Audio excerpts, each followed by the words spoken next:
On behalf of the Social Security Administration, I would just like to thank Joe, the Department of Disability Services, NJIT, the beautiful campus here. It's my first time here. And foremost, the consumers and advocates. And when Joe and I talked, the feeling's reciprocal. We can actually solve problems directly together, and often we do it in a day's notice. So when you talk about information referral, it's just so good that we can work so well together as organizations. As you probably know, Social Security is a federal government agency, the Social Security Administration. And when you think about the theme of today, information and referral, how many government offices can you actually go into and talk to somebody face to face? So we act not only as experts in our program, but we refer people to other state, local, and other federal programs. And Joe and I, if we measure success by outcomes, I think we've been successful in many situations to point people in the right direction the first time, to avoid unnecessary delays, expedite certain things, and at the least, many times, able to explain why somebody can't get the relief that they were hoping for. But we always try to find other agencies, we try to find other programs that may fill the cracks in a person's individual circumstances. What Joe asked me to talk about today was the differences between the Social Security and the SSI programs. And we sort of put this together quickly, and if Joe asked me what topic I wanted to talk about, it would be that. Because I think that's a point of departure or a point of understanding what Social Security has to offer you and your loved ones. And it's not just the consumers that have a lot of difficulty in distinguishing between the two programs, but it has to do with advocates, caseworkers themselves. Because when you think about it, both the programs, Social Security, let's take in this instance disability, and SSI disability, you'd go to the same local Social Security office, talk to the same interviewer. Sometimes the forms are in common, but the programs are two different programs. They're funded by two different sources and two different regulations. So before I get to your individual questions after my presentation, I thought what I would do is try to give you a basic understanding on how you can keep those two programs separated. One of the things in common between the Social Security Disability Program and the SSI program is the definition of disability itself.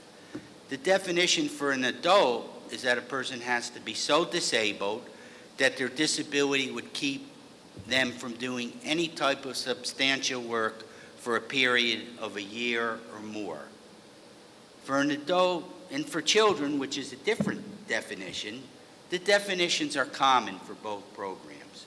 As mentioned earlier, some of the forms are the same, but after that, the programs are completely different. So a person could come into our office. You could come in as a parent, an advocate, a caseworker for an individual with disabilities, and you may be entitled to Social Security disability, to SSI disability, dependents benefits, or both. So we'll help you do that. We'll help you sort through that. You don't have to ask us. We'll help to differentiate the two programs to you. So let's first start with the SSI disability program. SSI, besides disability, also provides benefits for individuals who are blind and individuals who are aged, meaning 65 years or older. Again, the definition is the same, but a person applying for SSI disability not only has to meet that basic definition of disability, but they have to have limited income and resources. So before we even take a claim from an individual with a disability, we would first determine what their income, their resources, and their living arrangements are. A person could have the severest disability, but if they don't meet that income, resource, and the living arrangements requirement for payment, we would deny that claim without getting a medical disability. So there's that income, resource, and living arrangements requirement. What's very, very important when you're considering resources and income for SSI disability is to remember that at age 18, mom and dad's income for children are no longer considered in the mix. The specific income and resources that mom and dad has. So you could have a person with the same, in this case, developmental disability, and they may not be eligible prior to age 18 because of income and resources, but at age 18, mom and dad's income and resources no longer are counted. When you think about the SSI and what's very, very important for most consumers, besides the benefit itself, would be the associated health care that goes along with it.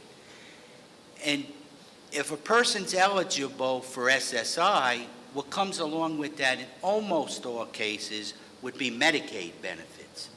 And we all know the importance of Medicaid in terms of the ability to access health insurance. Also, the SSI program is funded by general revenue. So when you think about SSI disability or the SSI program, think of SSI in terms of income and resources, number one, Medicaid, and it's funded by general revenues. Social Security disability is different.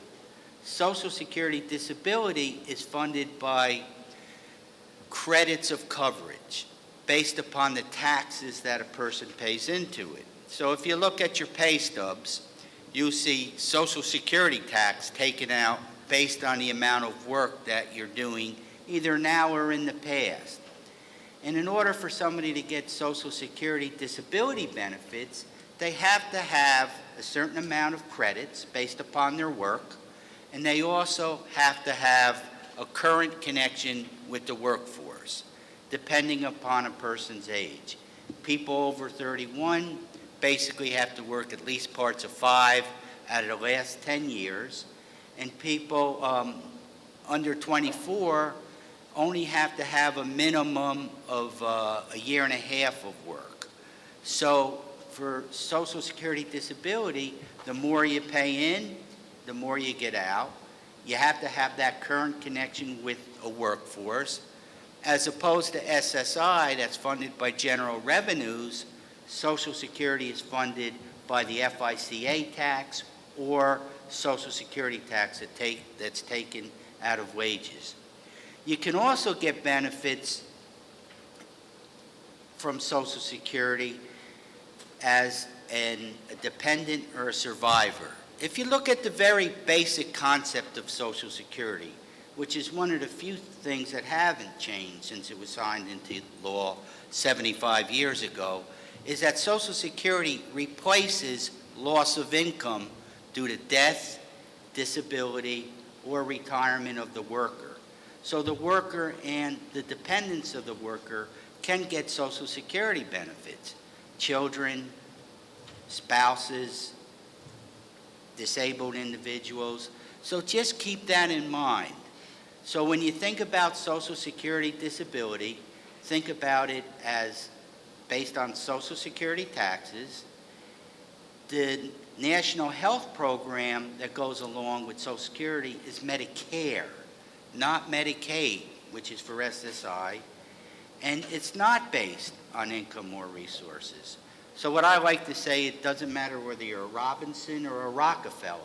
If you pay into those benefits and that you have at least a minimum amount of quarters, that current connection with the workforce, you may be eligible for disability benefits based on your work or dependents or survivors benefits based upon a parent, again, who's either retired, deceased, or disabled. One of the things, since we talk about information and referral, which is really the theme of today's conference, is that you need to access this. There's a lot of information on Social Security. Just differentiating the two programs can be somewhat confusing. And what I was really pleased today was to talk to a couple people in the room, and they had mentioned how good our website was as one of the ways of accessing our programs. And that website can be accessed at www.socialsecurity.gov. Again, for people who missed that, I can repeat it during our discussion group, which I'm looking forward to. But again, that's a wonderful source of information. In fact, people can actually file a disability claim under the regular Social Security right online by accessing our website. And what's very, very important for advocates and consumers to know, you can access what our adjudicative standards are right on our website. So if you went to the search engine on top of it, if you typed in Blue Book, you could actually see what our adjudicators will look for in making that decision. And Social Security is committed to making the proper decision at the quickest amount of time. We want to do it as quickly as possible, so we will actually show you what our criteria is. So if you're filing a claim for yourself, for a loved one, or as an advocate, you can access that Blue Book. Now, computers aren't for everybody. So one size doesn't fit all. You can still get that same world-class service by making an appointment with your local Social Security offices. What I strongly recommend for anybody who went into a Social Security office without an appointment, if you didn't wait a long time, you're lucky. But what you can do is you can call our national 800 number at 800-772-1213. And you can make an appointment. When you make that appointment, that actually protects your filing rights. It'll protect your rights to get benefits until the paperwork is completed. On that note, one of the general things that I can advise people to do is if you think you're entitled but not sure, make that appointment. File that claim.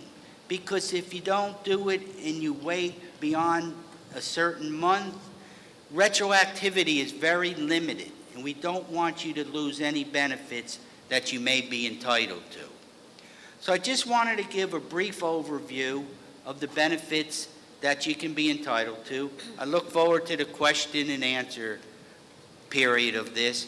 And again, I'd like to thank New Jersey Institute of Technology and the New Jersey Division for allowing Social Security to participate in this wonderful project. Thank you very much.